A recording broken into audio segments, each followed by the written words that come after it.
The following audio recording has been designed for learning purposes only. Do not share, distribute, or provide any type of copies, or this audio lesson will not be made available to you. Good luck with today's lesson. Both here and abroad.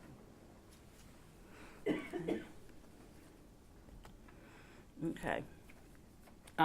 When we talk about prestige, again, this occupations, what sort of occupation you have determines the level of prestige that you have in society. Okay.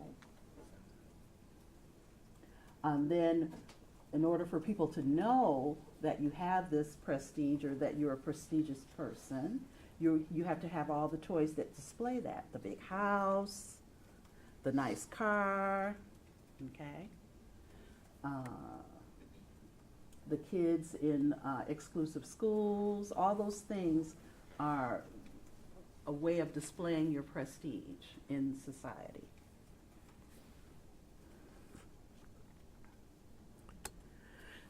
All right.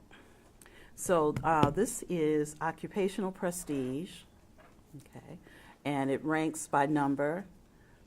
Physician would be the highest, okay, and then you go on down. College professor is at 74, so there's some prestige to that, okay. It's higher in other countries, because in a lot of other countries, the people who are the teachers and the priests or the clergy, they have the highest prestige. Places like in India and a couple of some other countries, they have more the people that are the priests and the teachers are the ones that have the highest prestige in their societies. But in this society, it's not so much. Okay. Okay, here we go. Some more. High school teacher, registered nurse, professional athlete, and you would think that they would have more prestige because they make a lot of money, and people are obsessed with sports in this country. But you see it's even lower in other countries.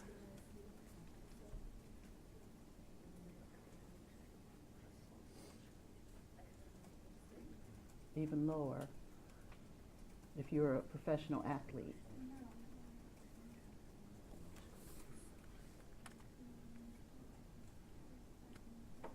Okay, here's some more. Psychologist, not so much. Actor or actresses, you would think that they would have more prestige. So that's again about the status inconsistency. People that you think because they make a great deal of money that they would have the most prestige, but they don't always. Okay. Or people that don't make a lot of money, but they have this status, the prestige is high, it's just inconsistent. You would think that the wealth that you generate from what you do would give you the most prestige. Okay, here's some more.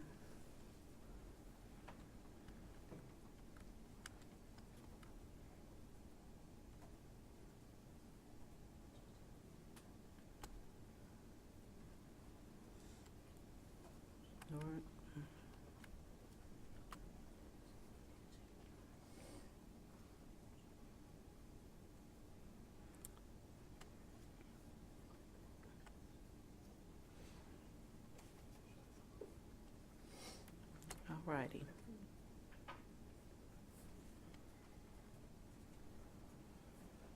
Okay, I'm going to skip this because I'm not going to ask you that. So this is a man, Jesus Davila. He won $265 million in the Illinois lottery. Okay. So how do you think his lottery win is going to change his life? Because it will change. People start asking for money. Yeah, because his face is right there.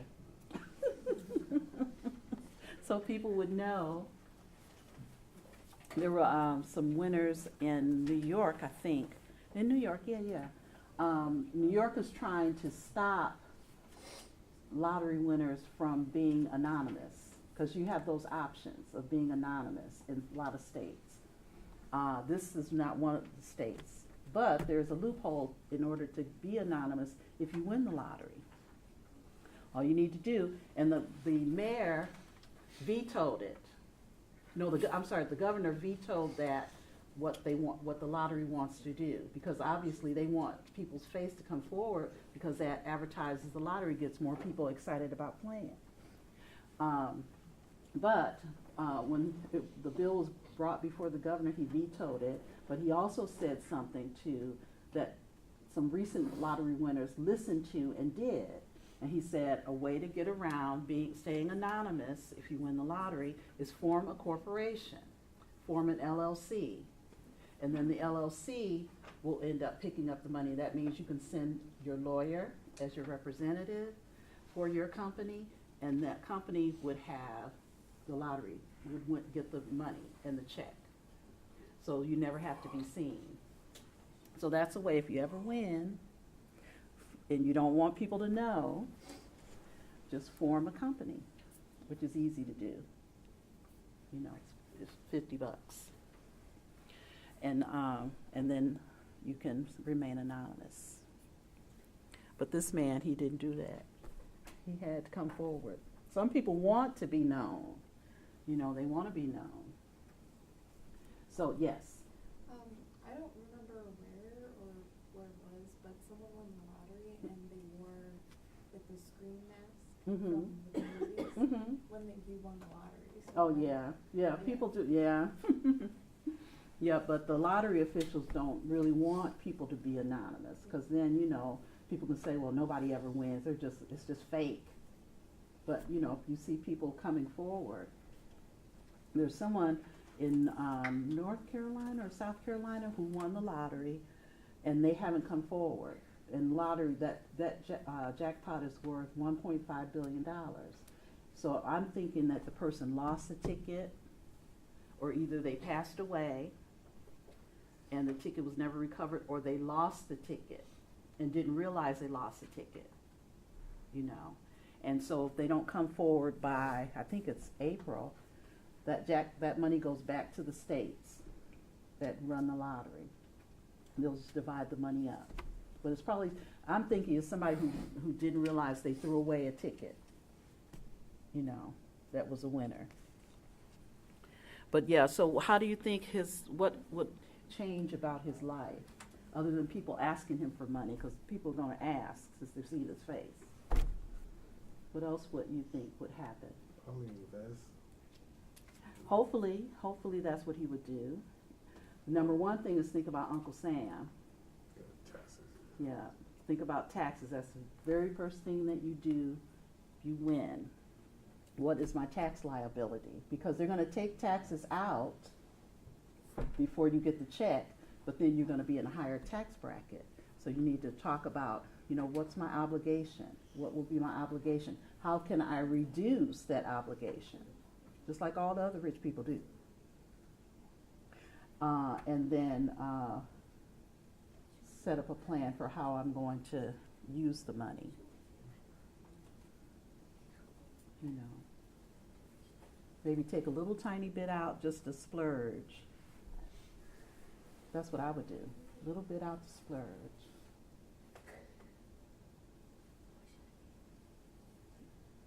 But Uncle Sam is the first person you think about, because he's not going away. Okay. Okay, anybody else got any ideas of how his life would change? Home, cars. Yeah. That's what some people do. Family, yeah. Yeah, you have to think about your family.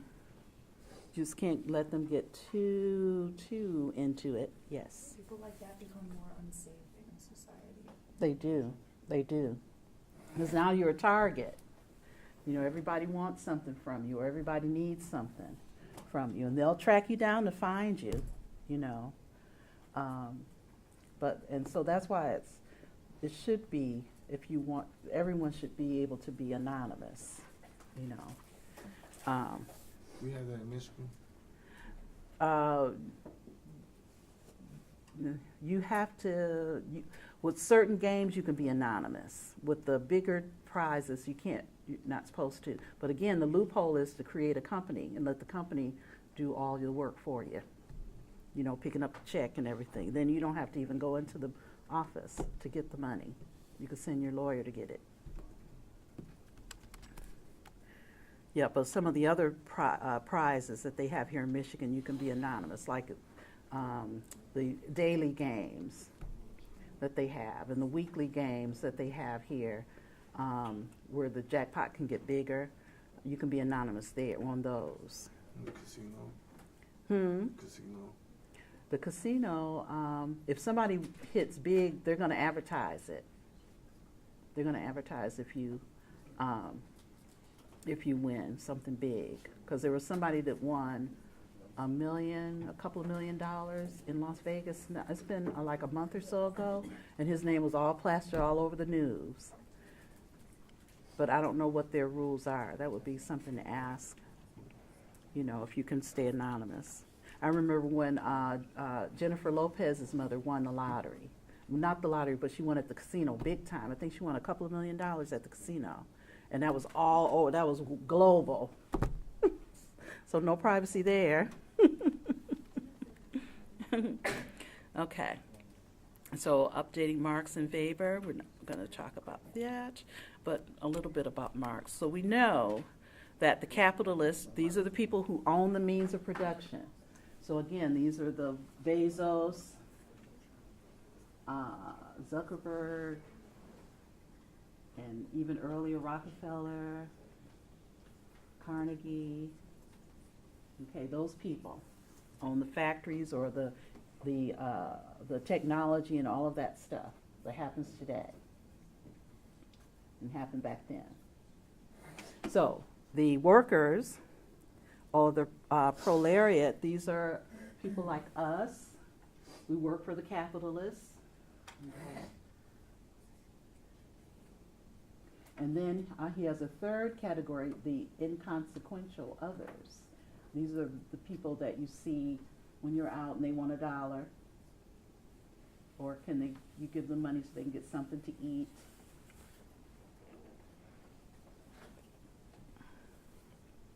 Okay, so he talks about those. And this is his model for the social classes. So remember I said upper class, middle class, underclass, or lower class, or now they say underclass in sociology, the underclasses. These would be, again, the people who you see that are beggars, or people who receive public aid. They're not working. Okay.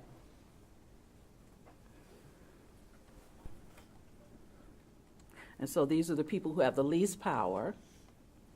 The workers have some power, especially when they band together as unions. Okay? That's why you work at Walmart, you can get fired if you try to join a union or try to organize for the union. They'll fire you. Okay? 'Cause they don't want that, and they don't want that. People banding together. I was thinking about something that Walmart used to do that they got caught doing, and so they don't do it anymore. When you work for Walmart, you have to pay some of your, if you want to get benefits, you pay for some of your benefits. And then I think they have insurance, the life insurance, that you can pay probably a small fee for. So if something happens to you, your family can collect on it. But what they were doing was that they were taking out an additional policy on their workers. And so if the worker died, Walmart would benefit. And they got exposed maybe like about 4 or 5 years ago, where they found out that Walmart was benefiting from employees dying and not telling the employee or the family of the employees that they had a separate policy on their employees. Okay, so they stopped once. That's messed up. I know, you would think somebody who has all the money in the world still trying to benefit off of employees, deaths. So it was exposed and they stopped doing it.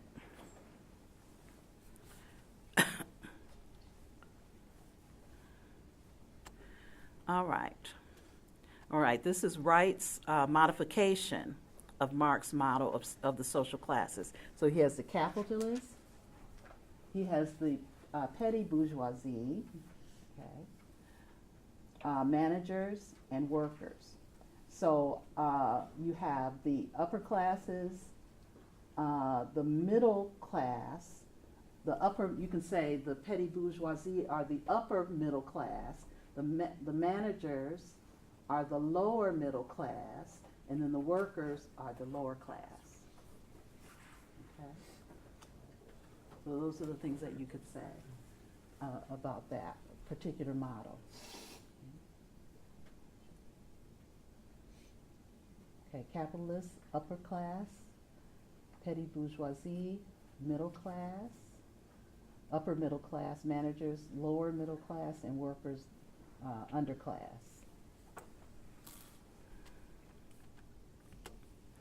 All right, I kind of like this little social class ladder. Okay, you have, again, at the very top, the capitalist, and it goes by education, occupation, income, and the percentage of the population. So the capitalists are more than likely the billionaires. They usually go to prestigious universities. I know Gates went to Harvard, Zuckerberg went to Harvard, they both dropped out. Bezos went to Princeton. I think he graduated from there. But a number of them went to schools where it's expected that this is what you're going to do. You're going to create companies to become very wealthy. You're going to be very affluent in society. That's what those schools are geared towards. This is what all the money you pay, this is what is expected of you. Okay. Occupation, they're investors or heirs, and there are a few top executives. Okay. Their income are $1 million plus, and they're 1% of the population. Okay. Then you have your upper middle class, and this is college. They've gone to college or university. Often they have advanced degrees, masters, doctorates. They're professionals and upper managers. Okay, and they make up approximately starting maybe 125 and plus. They're 15% of the population. So upper middle class, as I said, lower middle class, high school, or college. Sometimes they have an apprenticeship. Okay, so they may go get which I would recommend anybody to always have something in your back pocket that you can do when you go to college. Whatever you're going to do here and if you go on to 4-year, that's good, but always have a little extra something in your back pocket. And I tell this to students every semester, and one of my students actually did it. What she did was while she was going here, she got a certificate as a phlebotomist, and she got a job in a hospital. So that gives her something extra in case while she's doing the college work, she has something where she can make a good living at. So it doesn't have to be that, but it should be something that you can do that if things don't go as you plan or you have to get some extra schooling, you always have this extra job that you can do. Okay? Which is why I keep my license as a teacher in K through 12. That's always going to be up to date. You know. So if I'm not teaching at the college level, if I get laid off or something like that from college, I can always go back and do that. Okay. And there was a lady who did that when they had the layoff in Washington.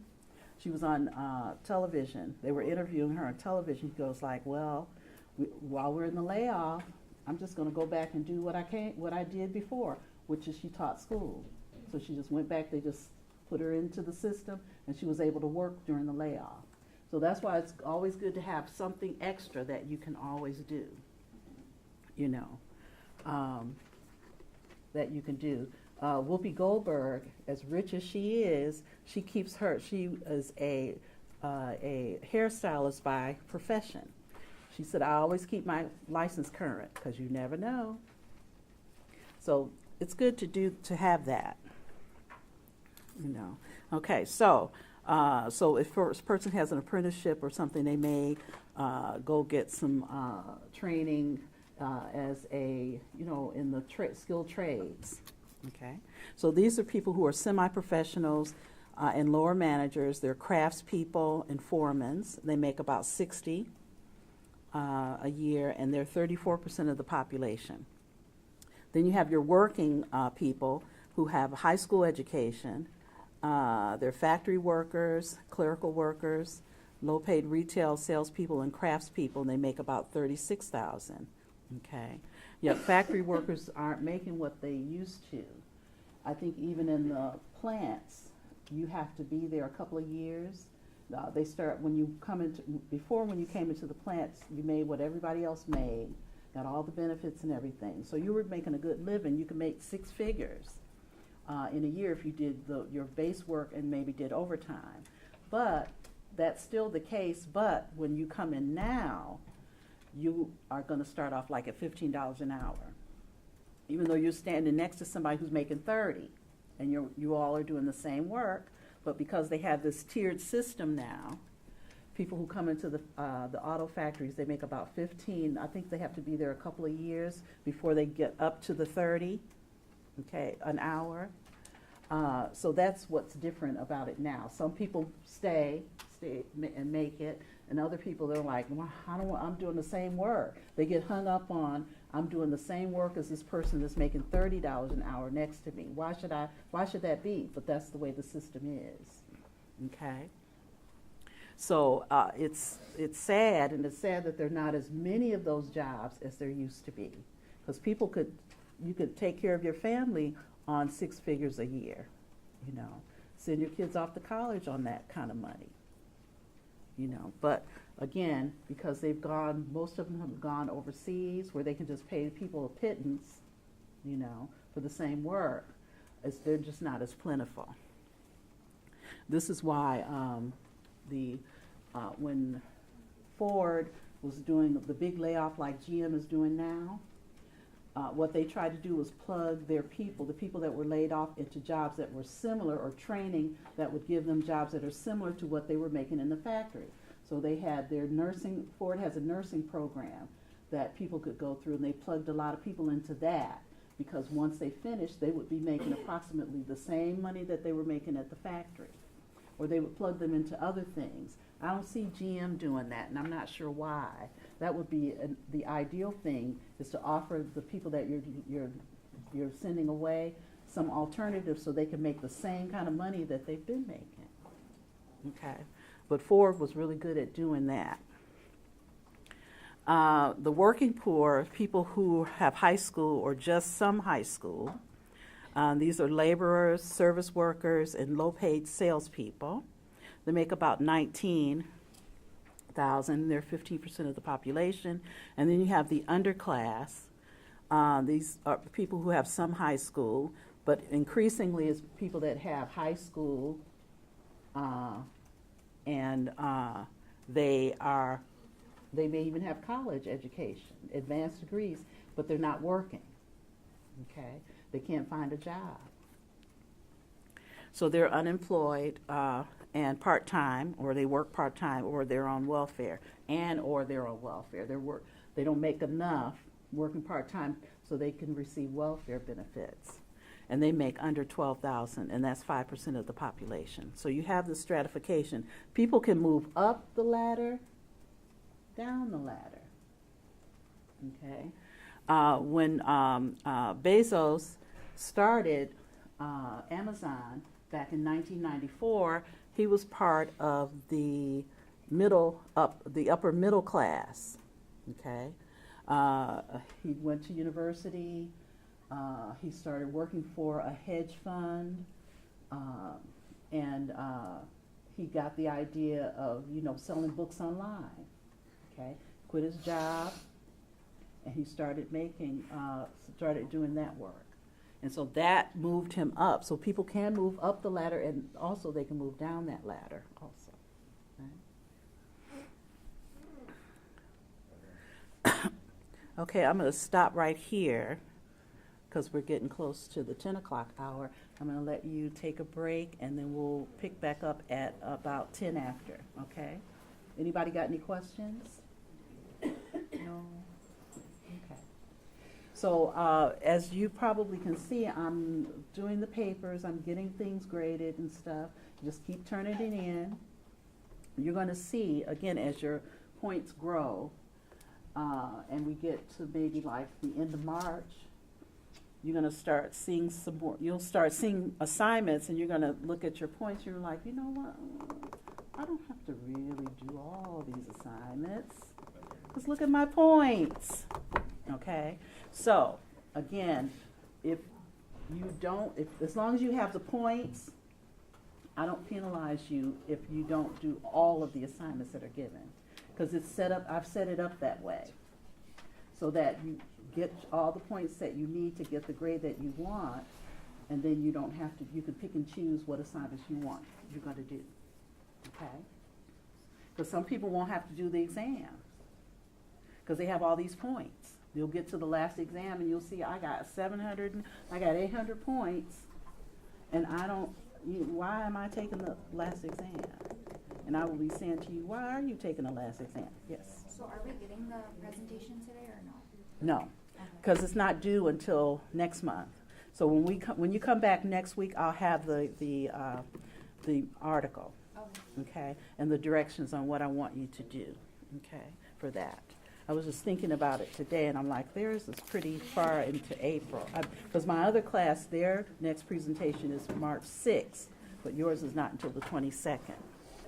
This book is a little out of date now, because Bill Gates is not the wealthiest person on the planet. Jeff Bezos is, okay? Because Bill Gates has about 86 billion, and Jeff Bezos has 157 billion. So that makes him the richest person on the planet now.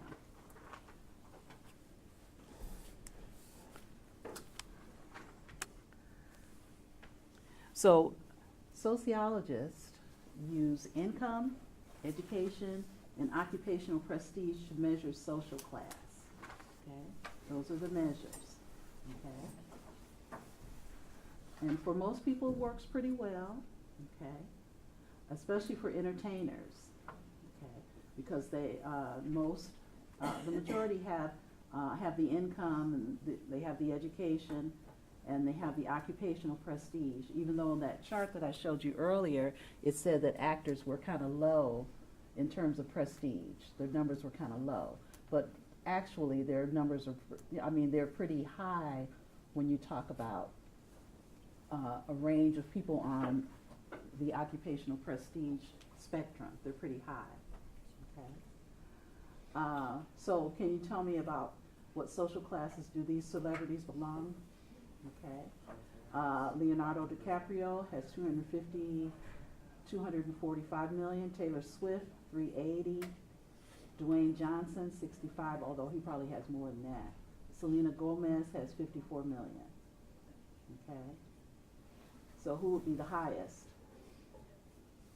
you would think? Taylor Swift, because she has the most money. Followed by Leonardo DiCaprio.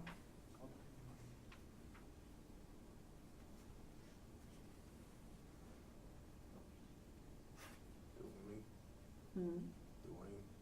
He would be the next, and then Selena Gomez. Although, like I said, Dwayne Johnson probably has more money because he's doing a lot more things more recently since this book has been put out that would give him even more wealth.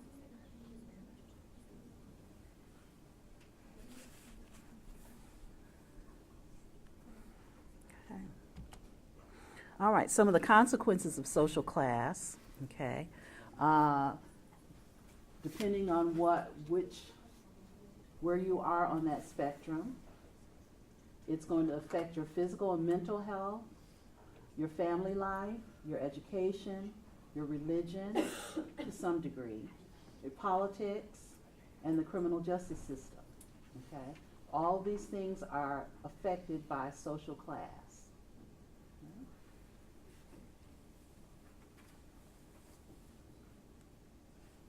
Okay? The higher you are on that spectrum, the better the outcomes for all these different things are for you. The lower you are on it, then there's some issues. And not to say that people who have a lot of money and a lot of prestige don't have issues. It's just that they are able to take care of those issues, especially physical health, mental health, those things. They're able to take care of because they have the money to be able to see about those things.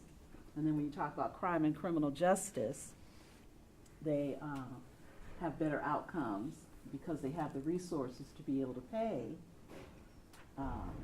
for the best defense for themselves. The young man that I'm going to show you the film on next week, he was able to get out, bond out jail, and then he was put on a tether. And so he had to stay close to home. But while he was close to home, he was coming up with another scheme to hoodwink people into buying tickets now to things that you can't get tickets for. Like in New York, their museum, their Metropolitan Museum of Art, they have a big gala event every year. All the celebrities come or whatever. And he was selling tickets to that, but you can't buy tickets to that event. But people don't know that. You have to be invited by the editor-in-chief of Vogue magazine. If she wants you there, she'll send you an invitation. If you don't have an invitation, then you can't come. So you can't buy. But a lot of people don't know that. It's by invitation only. So he was selling tickets to that and getting money while he was out on bail. So sometimes people can have the money to be able to get around doing something like being in jail, but then he's still committing crimes while he's out. Okay, so you'll see that next week. All right, so this is a chart here about physical health by income. Okay, people who have difficulty with everyday physical activities. If you have less than 35,000, the percentage is greater. If you have over 100,000, then the percentage is less. Okay. It says in the notes, it says these people said they had difficulty walking, climbing stairs, stooping, reaching overhead, grasping small objects, and carrying over 10 pounds. So people who have over $100,000 are able to go to therapy. They may even be able to go to yoga so they can become more flexible, or Pilates, where they become more flexible, okay? They may be able to go to a physical therapist, okay, because they have the insurance to be able to go, and so they're more mobile. They become more mobile because they have the means to be able to do that. Okay, where somebody who makes less than 35,000, they may not have that insurance that will allow them to go to physical therapy, or the extra money to be able to pay for Pilates or yoga, so that they can become more flexible. All right, mental health by income, feelings of sadness, hopelessness, and worthlessness. Okay. You see the numbers are greater for people who are less than 35,000, because you're always sitting, when you're at that income level, you're worrying about, if you're at home, say if you're living at home and you're making that kind of money, but everything is paid for by your family and stuff, but you're making, so you don't have those same feelings, those outcomes, because you're able to keep the bulk of your money for what you want to do with it. But if you are on your own and you were worrying about rent and how am I going to eat, and if you have kids, how am I going to take care of my kids on that, then you're going to have some sort of depression about it, And you're going to feel like, what's the point? I'm working, and I'm not getting, things aren't getting any better. So again, the people who have the least amount of money, they have the higher percentages of mental health issues than people who, and it's not to say that people who have a lot of money don't have those feelings, because you can have all the money in the world, and still have these same feelings, you know. But they're able to seek treatment for it, you know, whereas somebody who makes less might not have the money to seek treatment.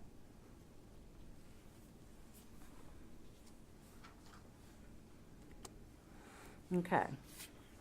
So among the customs of the rich, they're sometimes called the moneyed class, and ostentatious philanthropy. There is ostentatious philanthropy. Okay. So these are ladies who live in New York City, and they wear hats once a year. They have this big charity event, okay, and they try to outdo each other with the hats. And you see that at the horse races when they have the Kentucky Derby, or whatever, things like that. The people, when the women come, they have all sorts of costumes and stuff on. They try to outdo each other, you know, when they have them. They have a similar thing in Detroit for Belle Isle. They have Red Hat City. hmm? Red hats. I'm gonna do red hats. Yeah, there's a Red Hats. I just almost joined that. I'm not sure why I didn't, but I had heard about it, and this lady that I knew that was part of it, and I never did. She offered to have me come in. I never did join the Red Hat Society, where you wear your hat. But this, Belle Isle has their conservancy there, and people they have gala events and whatever. And once a year they have the hat thing, where women come and wear the big hats and the fancy clothes and stuff. Okay.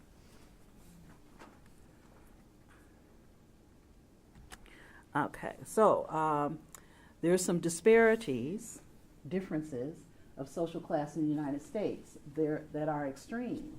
Okay, there are people that are living in the first world country, live in third world.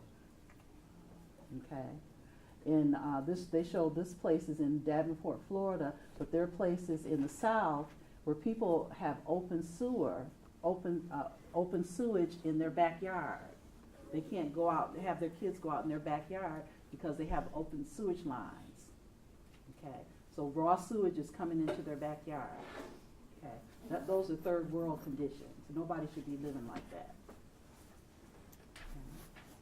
So eventually they're going to have a similar problem that they have in Flint with the contaminated water. They haven't fixed that yet. No, they haven't fixed it yet. They could fix it. All they need to do is tap back into the Detroit system. This is how they got into the problem from the beginning. They decided that it was costing too much to be in the Detroit system, where the water was purified and all of that, and so they started using the water from the Flint River, but it wasn't properly treated. You know, and I know a lot of people in the suburbs complain about the water bill, because the most expensive part of that bill is the sewage treatment. Okay, and that's why the bills are so high. But they decided they wanted to opt out of that system, and that's where all the problems came in. I don't think they probably even asked the citizens of Flint, did they want to opt out? Because they're paying the water bill every month if they're homeowners, you know. I don't think that they did. I'd have to, because that would be the basis for a big lawsuit. You didn't even get us to vote on it. I'm going to check that out and see if that happened. Because if you're going to do something like that, you need to get the citizens to approve it. So I'll see. All right, but there are a lot of differences. People live in different ways in this country. Okay. All right, some of the consequences, again, of social class is education, the type, as well as the amount of schooling that you have. So where you went to school, there are differences in the educational system from the inner city to the suburbs. There are differences. Okay. The amount of schooling, how far did you go in school? Did you finish high school? Do you have some college? Did you finish college? Religion, the type of denomination. Politics, the type of view on economic and social issues. So people that are, you can't really say that because there are all types nowadays, so I'm going to skip saying that.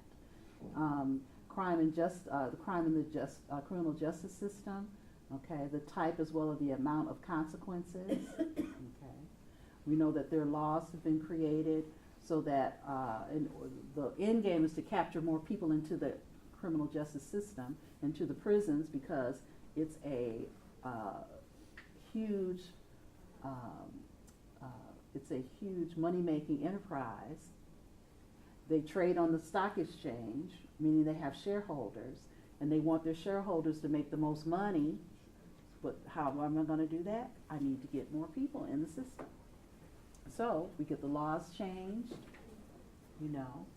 So even more say that crack cocaine carries bigger consequences than regular cocaine. Okay.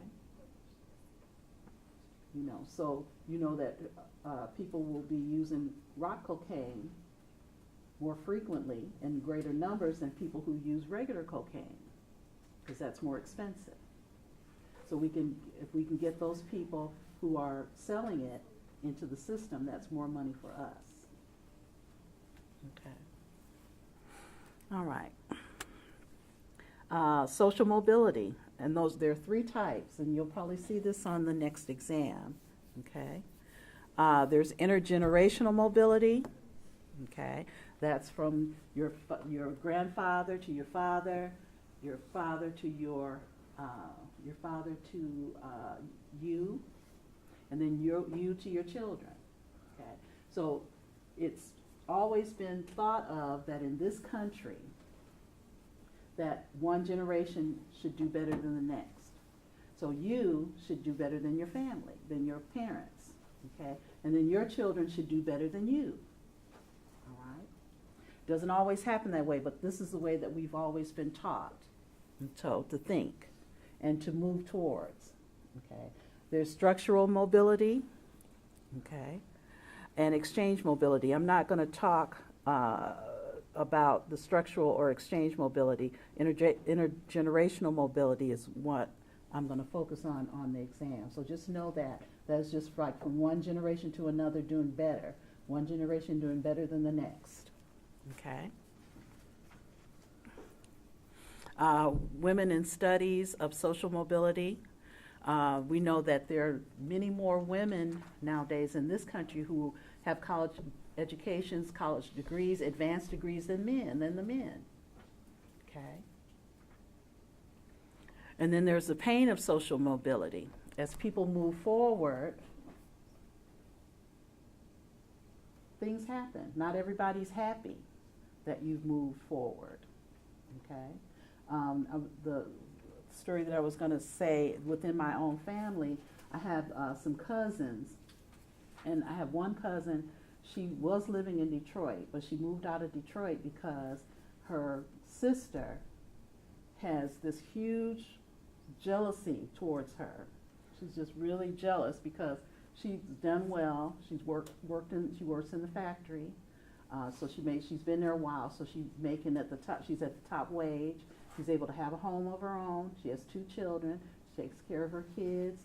The kid's father, they're not together, but he makes sure she gets regular child support. So in addition to her salary, she gets lots of child support, so she can live a nice life. And this bothers the sister, who does not live quite a nice life. But instead of altering your situation, you just feed on the jealousy, for her. And so that's part of the pain of social mobility, when a person is doing better than other people. Say you're both in the same boat at some point, and then you do better than your friend or your family member, there can be a lot of harsh feelings towards that. People moving forward. And then also, if people have been in a high position and maybe they lose their job, or something happens, they don't have the income anymore, there's that pain also, of moving downward. You're just not used to having to do all the things that you have to do when you don't have money.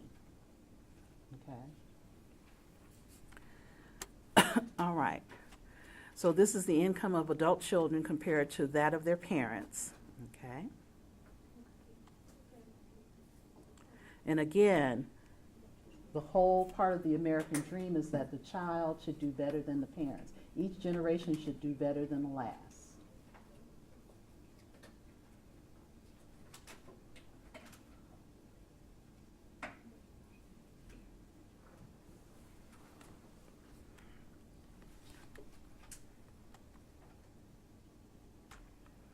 All right.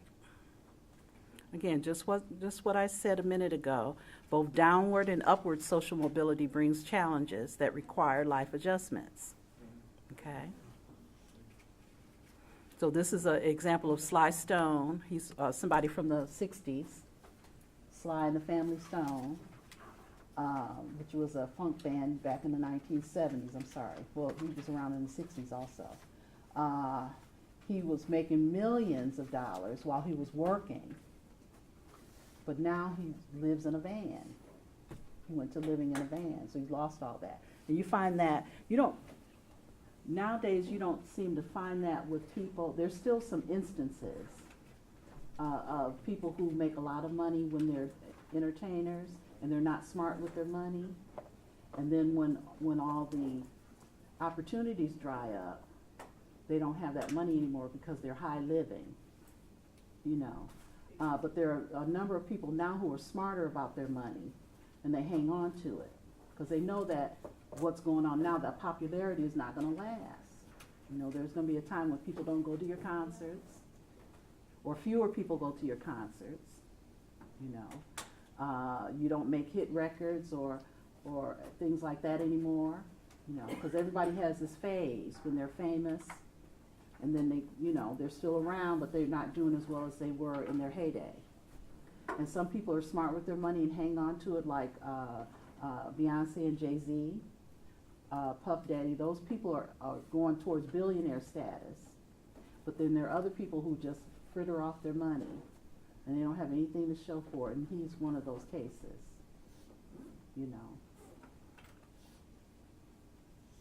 They just think the money's never going to end. The money that they were making is going to stop, keep going. And so that brings a lot of challenges. All right, poverty, okay. Drawing the poverty line, who are the poor and children of poverty. Okay. So when you draw the poverty line, it's kind of arbitrary, okay.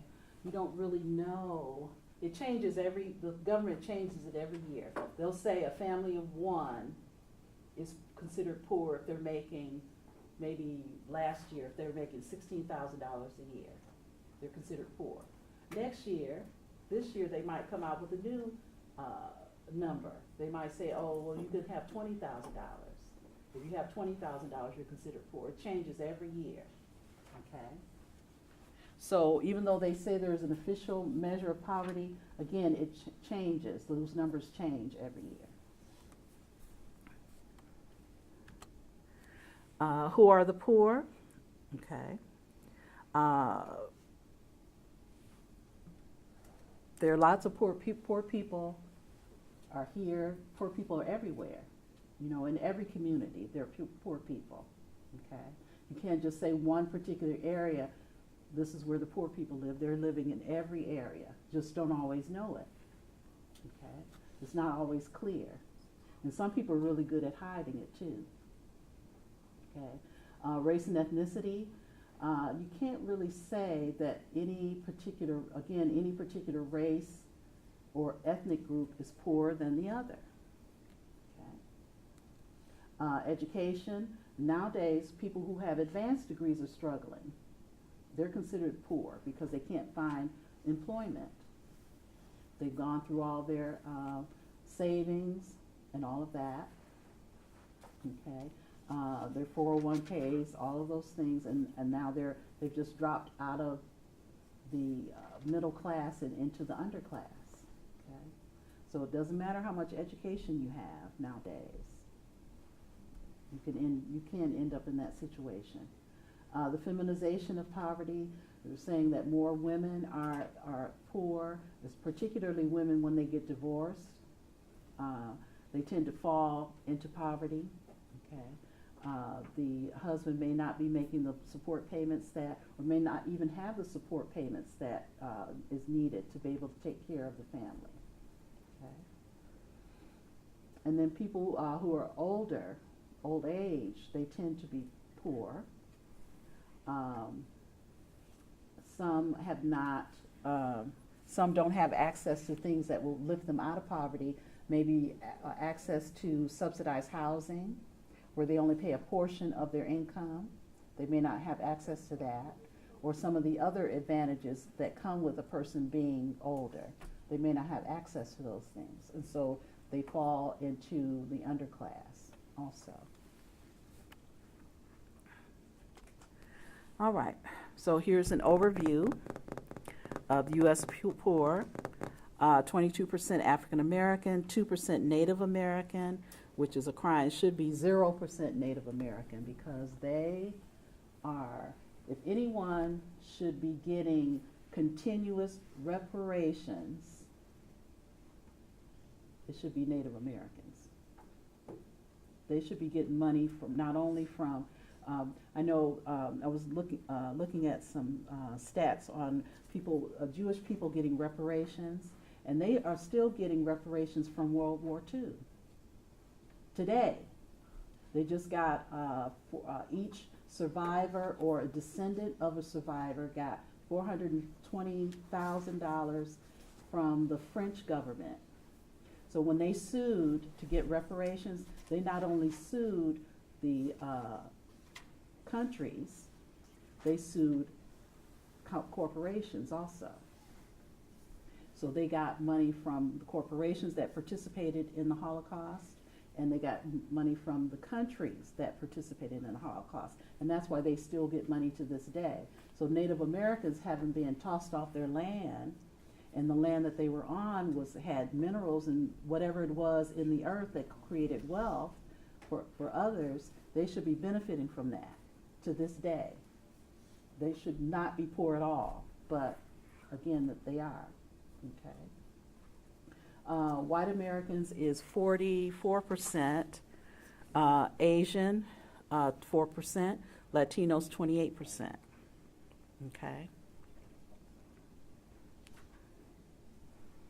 So that's the other thing that I've been doing in my spare time, listening to people who are talking about reparations. We talk about reparations for African Americans, people who are not all blacks, but blacks who are descendants of slavery. So the number one thing that they're going to ask, if that passes, that's been the whole thing about it passing, is that you have to prove that you were a descendant of a slave. So I've been going back and talking with my mother and stuff, and I've been able to go back to my great-great-grandparents who were born in the 1800s.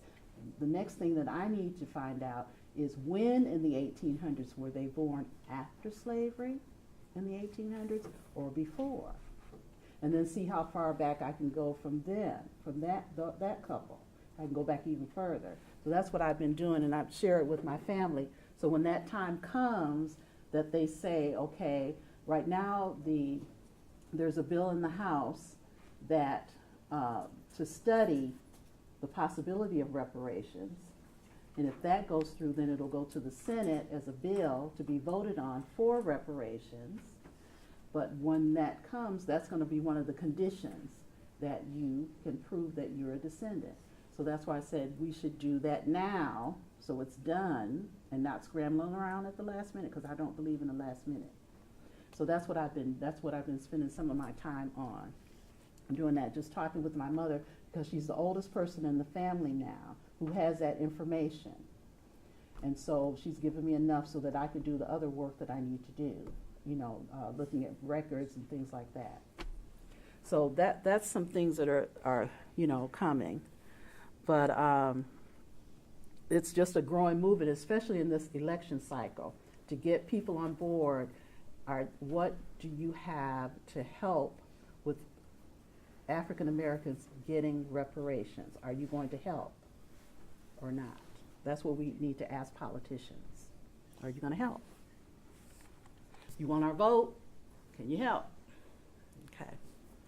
All right. So, and that was just a little aside. Okay, this is patterns of poverty. Okay, and it just shows you on the United States map where the highest poverty is and the lowest poverty is, what states. Highest poverty are Mississippi, New Mexico, and Louisiana. the lowest New Hampshire, Maryland, and Connecticut. Okay. And then they have the percentages here, and you can look at that at your leisure. It's in your book. Who ends up poor? Poverty by education and race and ethnicity. Again, in today's economy, this really is not relevant anymore because, again, it's saying that if you are a college graduate, you have the lowest chance of falling into poverty, but that's not true anymore. Because, again, people are unemployed and looking for work, can't find work, and they have degrees, advanced degrees, okay? So it's not always true. Anybody could fall into poverty. Okay, this, who heads a family again? Poverty and race and ethnicity. Again, these stats were true, but you can't, in this day and age, you can't, they're not relevant. Okay. Okay, how does education influence birth to single women? Okay. People who have people who have advanced education tend to put off having kids. They tend to put off getting married also, okay, because they're focused on getting their education, okay. That's the bottom line for this particular stat. It doesn't. It has a big influence on whether or not they give birth at a particular time in their lives. When they're younger, they tend to put that off. Okay, how does income influence birth to single women? Okay. I'm going to skip this one, too. It says children are more likely to be poor, especially when Latino or African American, especially when compared to the elderly. Okay. Again, there are more people that fall into poverty if they are born to single parents, okay, or if they are a product of a divorced parent. Okay, a lot of people fall into poverty. They're likely to be poor.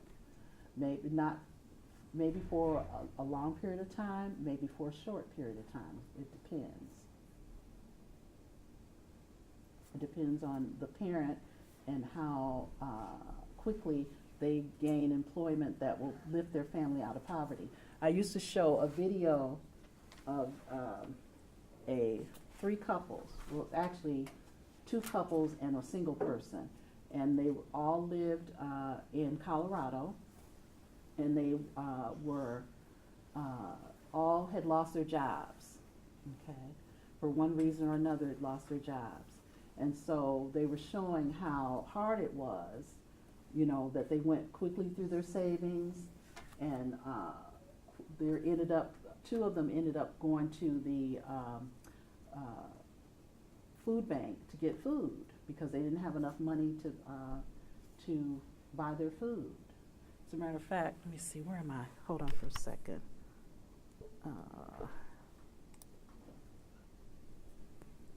Okay, and it's almost look. I'm going to find that because it's not that long. When I finish this, I'm going to find that, and you can watch that, and then we'll go. But it's pretty interesting, the programs that the people in Colorado came up with to help those people hang on to housing and things is something that can be easily done. That the community came together to do that. But I'm going to finish this. And then I'm going to find that video and show it to you. Again, it's maybe like about 25 minutes. Okay. All right, why are people poor? Okay. There are various reasons why people are poor. Mainly is because they don't have any income coming in. Okay. Sometimes it could be due to the way people allocate their money.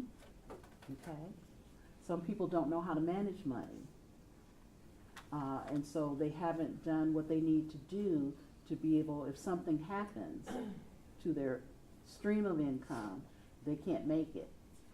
Okay. The book talks about deferred gratification or delayed gratification, people not putting off buying things instead. I have a sister, she shops a lot. She always is short on money, but she makes a good living. She's a nurse practitioner.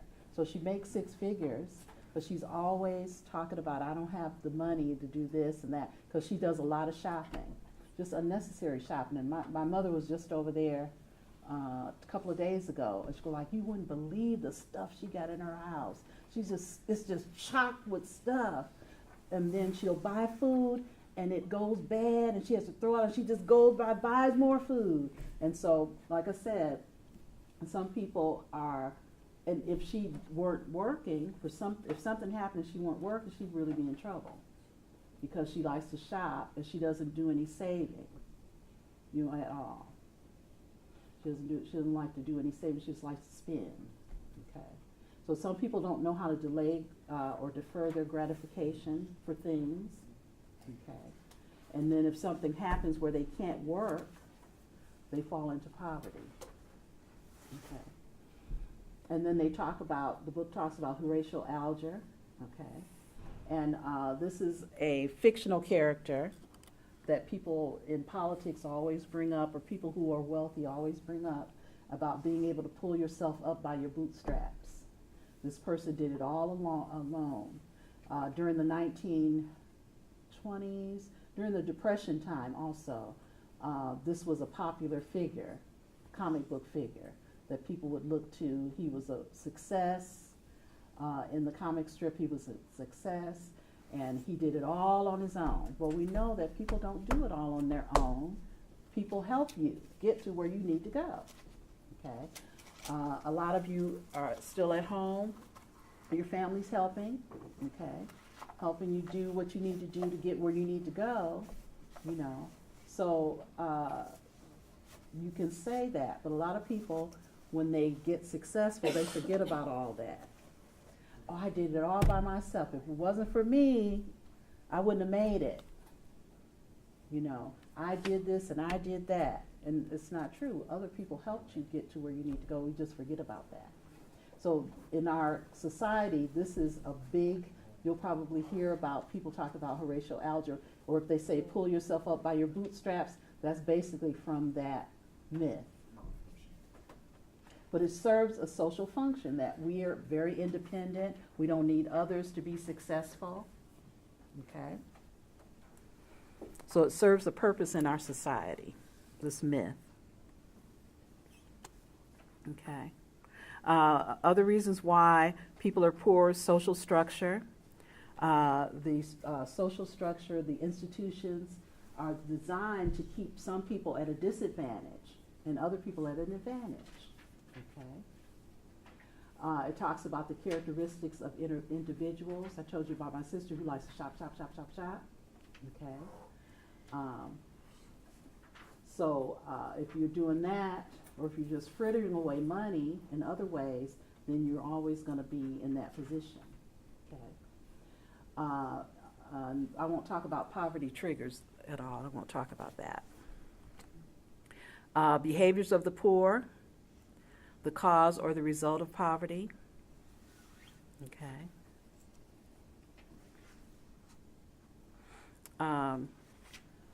I wouldn't say that everybody is to blame, although people like to, when they see poor people, they like to say it's their fault.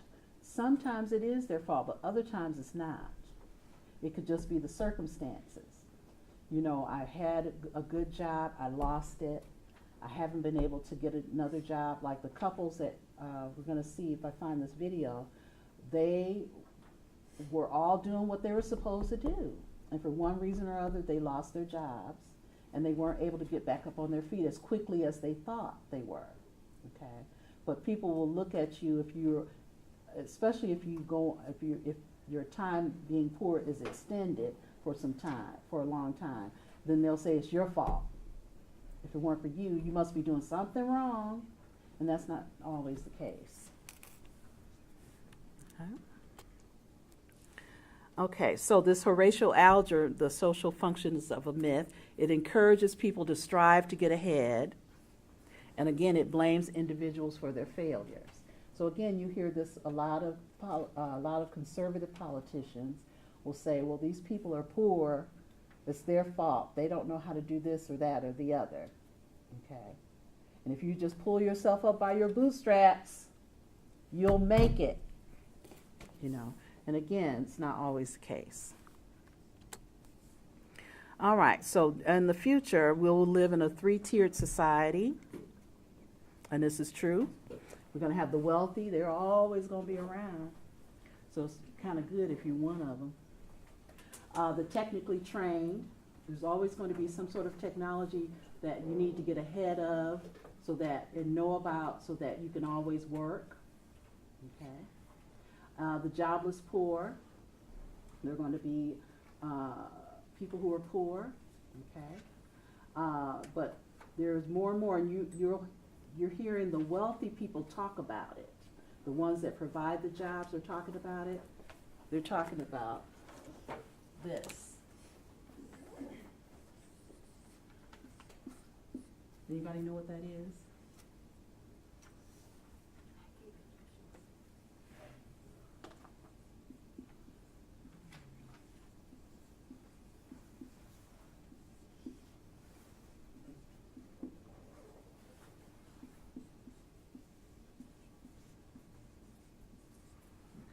That's what it means, universal basic income.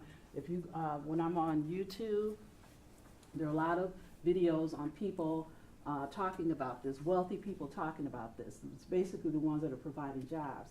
They know that they're not going to be able to give a job to everybody who needs a job, okay? So more and more they're talking about the universal basic income. So you would get, if you made under a certain amount of money per year, say you were working part-time, okay, the government would give you this a year, okay? They would just give that to you, no strings attached, as long as you were under the amount of money, or if you had no job. Every person that was 18 or older would get this amount, okay? It would come to you as a check, or not as a check, but as a debit, on a debit card, and it'll break it down by the month. So every month you'll get a certain amount of money, okay, till you reach that 40,000 for the year, okay? There's a town in California right now, because they're testing it. They were testing it in Europe. This is going to be a worldwide thing, because again, the people who can provide the jobs are not going to be able to provide a job for everybody. So if you can't provide a job for everybody, eventually people are going to start to get angry. Well, especially when their stomach is bubbling about, I want some food, okay? So, they're coming up, the governments are all over the globe are coming up with this basic, universal basic income where you get a certain amount of money, and when you turn 18, it's sent to your account, you have your card, and you can use it. Right now, there's they were testing it in Europe, but right now in the United States, it's being tested at a small town in California. I can't remember the name of the town, but every citizen in that town is getting $500 a month. It comes on to a debit card. They were given a debit card, and the $500 a month comes to them each month, and they use that the debit card to track what the people are doing with the money. How are they spending it? Okay, this is just to test this out because it's a coming thing. Again, you hear Mark Zuckerberg's talked about it on YouTube. There are a couple of other wealthy people who are talking about it. Again, because we're not going to be able to provide jobs for everybody, you know. And again, when people can't work, then that's when revolutions and things like that happen. Wars and stuff like that happen. So this is what this basic, universal basic income comes in, of just giving you a salary or some money so that you can take care of yourself, okay?